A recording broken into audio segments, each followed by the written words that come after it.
Assalamualaikum warahmatullahi wabarakatuh. Halo teman-teman, perkenalkan nama saya Nurul Tuha dengan NIM 205231207.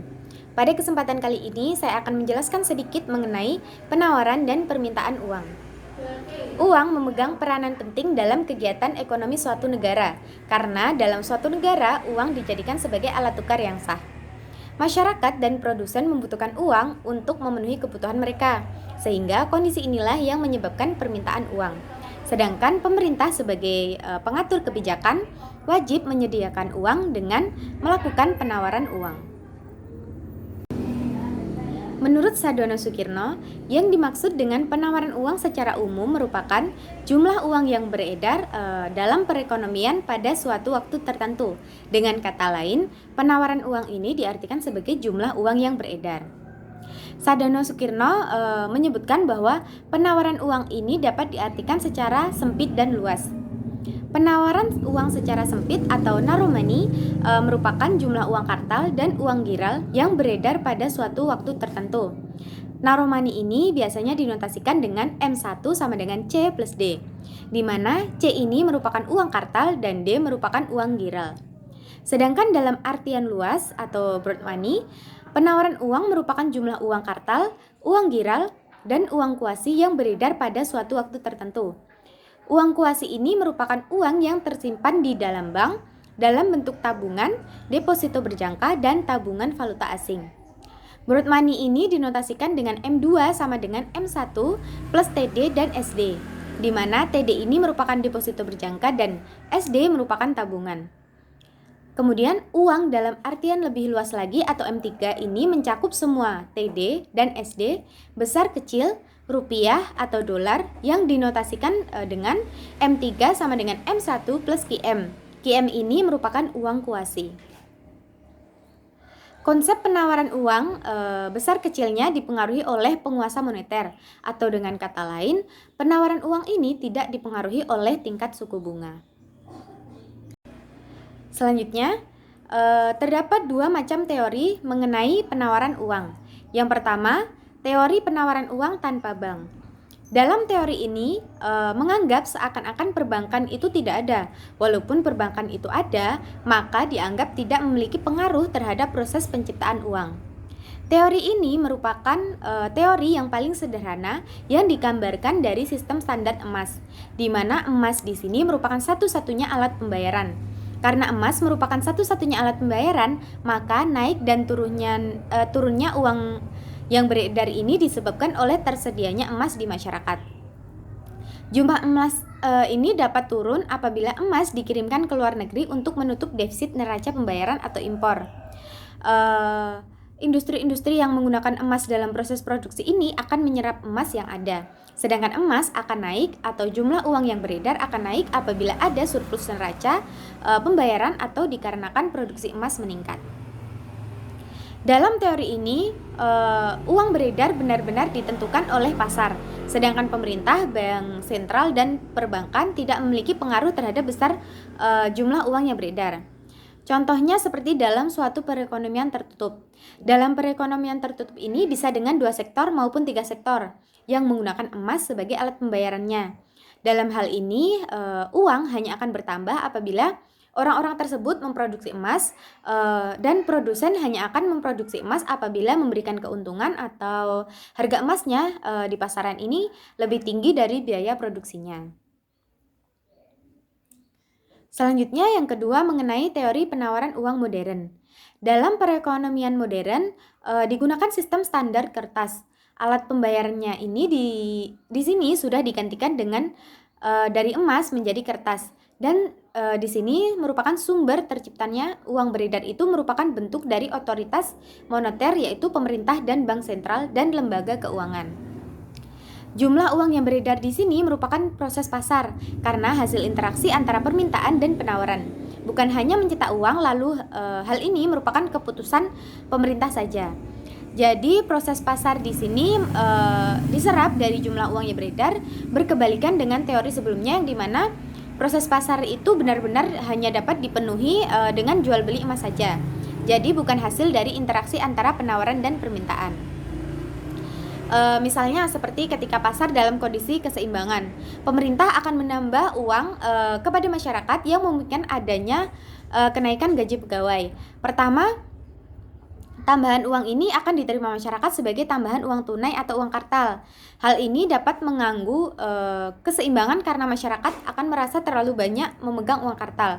Sehingga masyarakat akan menyimpan kelebihan ini ke dalam rekening giro atau tabungan yang berarti cadangan bank ini akan meningkat dan menjadi lebih besar. Bank akan merasa cadangannya ini terlalu banyak sehingga bank mungkin akan menanamkan kelebihan cadangan ini dengan membeli SBI. Dalam transaksi ini, bank akan menerima SBI dan Bank Indonesia akan menerima uang tunai. Tambahan uang inti oleh pemerintah akan kembali lagi ke bank sentral sebagai otoritas moneter.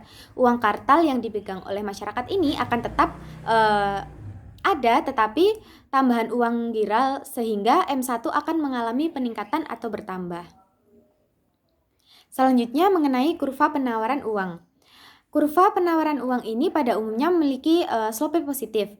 Seperti halnya kurva permintaan uang, jumlah yang beredar juga dipengaruhi oleh tingkat bunga. Kemudian faktor-faktor yang mempengaruhi pergeseran kurva penawaran uang. Yang pertama ada tingkat suku bunga. Tingkat suku bunga ini merupakan faktor utama yang mempengaruhi jumlah uang yang beredar dalam perekonomian. Nah, jika tingkat bunga ini terlalu tinggi, maka dunia usaha akan lesu. Kemudian tingkat inflasi. Inflasi yang tinggi dapat melumpuhkan perekonomian. Daya beli masyarakat akan menjadi rendah dan perusahaan tidak dapat menjual bunga dan jasa yang ditawarkannya. Kemudian tingkat produksi dan pendapatan nasional. Bila tingkat produksi dan pendapatan nasional ini rendah, maka pemerintah akan mungkin memperbanyak jumlah uang yang beredar dengan tujuan untuk memotivasi dan menggerakkan dunia perbankan dan dunia usaha melalui peningkatan suku bunga dan peningkatan harga. Kemudian, kondisi kesehatan dunia perbankan. Setiap bank diharuskan memiliki cadangan uang yang cukup untuk menjaga dana nasabah agar tetap aman. Bank Indonesia menetapkan tingkat cadangan tertentu yang sekaligus sebagai pengukur kesehatan bank. Kemudian yang terakhir, nilai tukar rupiah. Jika nilai tukar rupiah ini menurun, pemerintah akan menurunkan jumlah rupiah yang beredar, sehingga sesuai dengan hukum keseimbangan permintaan dan penawaran. Tingkat bunga di sini akan naik sehingga nilai rupiah akan terangkat. Selanjutnya mengenai faktor-faktor yang mempengaruhi penawaran uang. Seperti permintaan uang, maka penawaran uang juga akan berubah-ubah, kadang naik dan juga kadang turun. Hal ini terjadi karena terdapat faktor-faktor yang mempengaruhi naik turunnya penawaran uang. Faktor-faktor yang mempengaruhi penawaran uang yaitu yang pertama, kebijakan moneter bank sentral. Penawaran uang atau jumlah uang yang beredar sangat dipengaruhi oleh kegiatan-kegiatan moneter yang dijalankan oleh bank sentral. Dengan melakukan kebijakan moneter, bank sentral dapat menambah atau mengurangi jumlah uang yang beredar. Kebijakan-kebijakan tersebut yaitu yang pertama, kebijakan pasar terbuka dengan membeli atau menjual surat berharga. Yang kedua, kebijakan diskonto dengan menaikkan atau menurunkan suku bunga. Yang ketiga, menaikkan cadangan kas dengan menaikkan atau menurunkan kas minimum. Yang keempat, kebijakan kredit selektif dan kredit longgar. Dan yang kelima, kebijakan mencetak uang baru dan menarik uang lama. Kemudian ada tingkat pendapatan masyarakat. Pada umumnya, semakin tinggi pendapatan masyarakat, maka akan semakin banyak uang yang dimiliki atau diterima oleh masyarakat. Sehingga jumlah uang yang beredar juga semakin tinggi. Begitupun sebaliknya, semakin rendah pendapatan, maka semakin sedikit uang yang dimiliki dan diterima oleh masyarakat, sehingga jumlah yang beredar pun juga sedikit. Selanjutnya tingkat harga.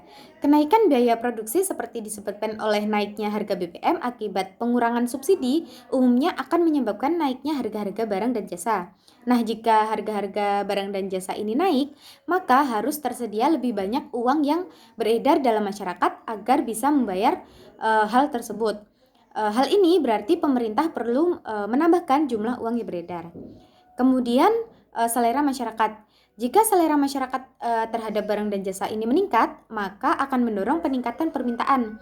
Jika pemerintah meningkat, maka harga barang dan jasa akan meningkat. Jika barang dan jasa meningkat, maka pemerintah perlu menambah jumlah uang yang beredar agar masyarakat dapat membayar hal ini. Kemudian meningkatnya produksi barang dan jasa. Selain dapat mempengaruhi permintaan uang, meningkatnya produksi barang dan jasa ini juga dapat mempengaruhi penawaran uang. Peningkatan produksi barang dan jasa ini yang tidak diimbangi dengan penambahan jumlah uang yang beredar akan mengakibatkan deflasi.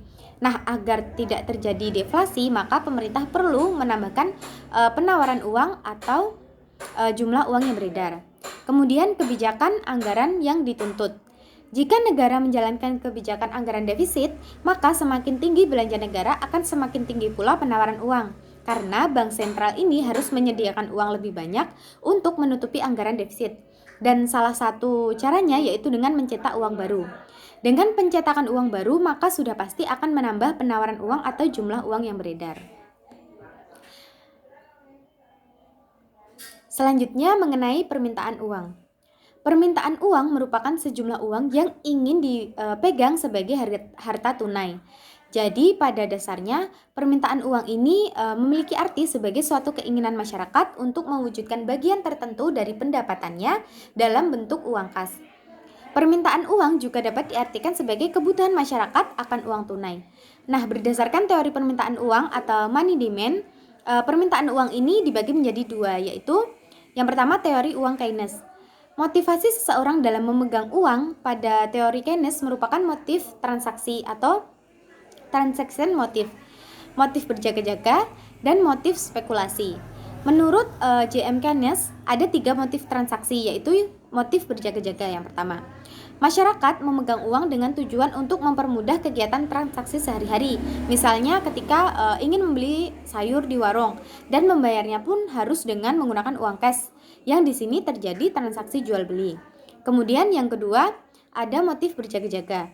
Motif berjaga-jaga di sini merupakan persiapan untuk menghadapi hal-hal yang tidak diinginkan atau yang tidak terduga. Misalnya seperti mengalami kecelakaan atau sakit. Kemudian motif mendapatkan keuntungan. Disebut sebagai juga motif spekulasi. Misalnya seperti membeli emas saat harga rendah dan menjualnya kembali ketika harga emas itu sedang tinggi. Nah, spekulasi di sini yaitu selisih harga beli dan harga jual dapat menghasilkan keuntungan. Kemudian yang kedua mengenai teori kuantitas uang klasik. Dalam teori klasik, hubungan antara penawaran dan permintaan ini menitik beratkan pada satu sudut pandang kuantitas. Teori ini melihat pernyataan dari dua tokoh yaitu David Ricardo dan Irving Fisher. David Ricardo ini menyatakan bahwa kuat atau lemahnya uang sangat bergantung dengan jumlah uang yang beredar. Nah, apabila jumlah uang yang beredar ini menjadi 2 kali lipat, maka nilai uang ini akan menurun menjadi setengah dari semula dan begitu pun sebaliknya.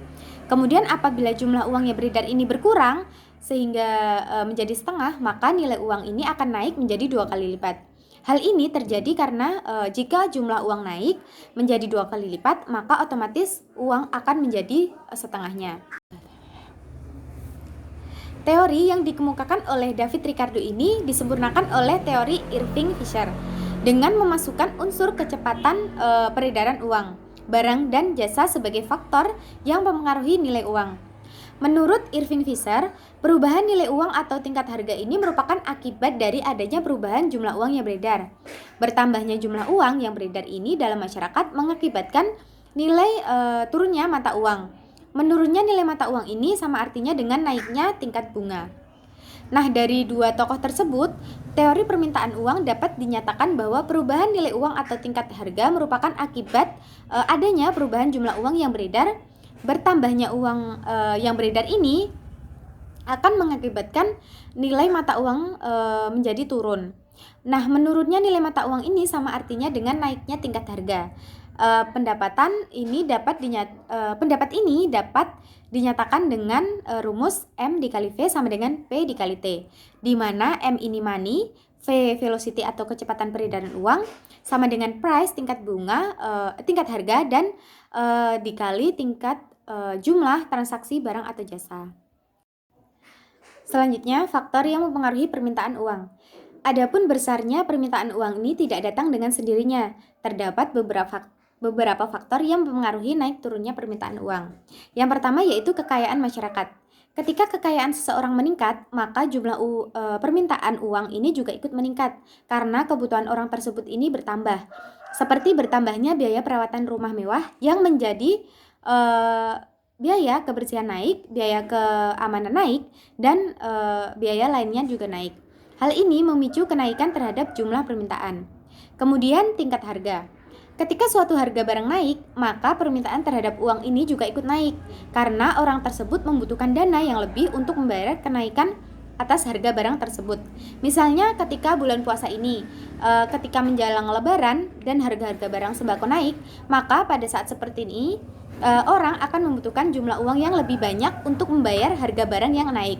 Maka pada saat seperti ini, permintaan terhadap uang juga ikut naik. Kemudian tersedianya fasilitas kredit. Ketika fasilitas kredit itu dipermudah, bunganya diperkecil dan syarat-syaratnya ini juga dipermudah, maka seseorang kemungkinan besar akan tertarik untuk meminjam uang karena merasa mampu untuk mengembalikan. Sehingga ketika fasilitas kredit ini dipermudah, maka jumlah permintaan uang juga ikut naik. Kemudian, sistem pembayaran yang berlaku. Dengan dipermudahnya sistem pembayaran, misalnya ketika memberi suatu barang bisa menggunakan kartu kredit, maka keputusan seseorang dalam melakukan transaksi tersebut akan besar peluangnya. Kemudian yang terakhir, kepastian tentang pendapatan yang diharapkan.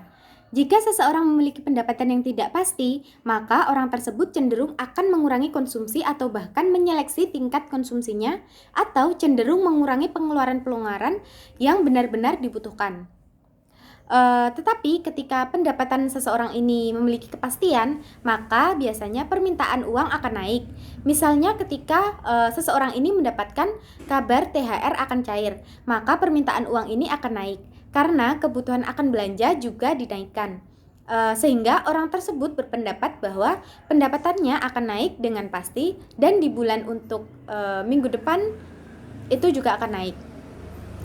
Demikian yang dapat saya sampaikan. Apabila ada salah kata, saya mohon maaf. Wassalamualaikum warahmatullahi wabarakatuh.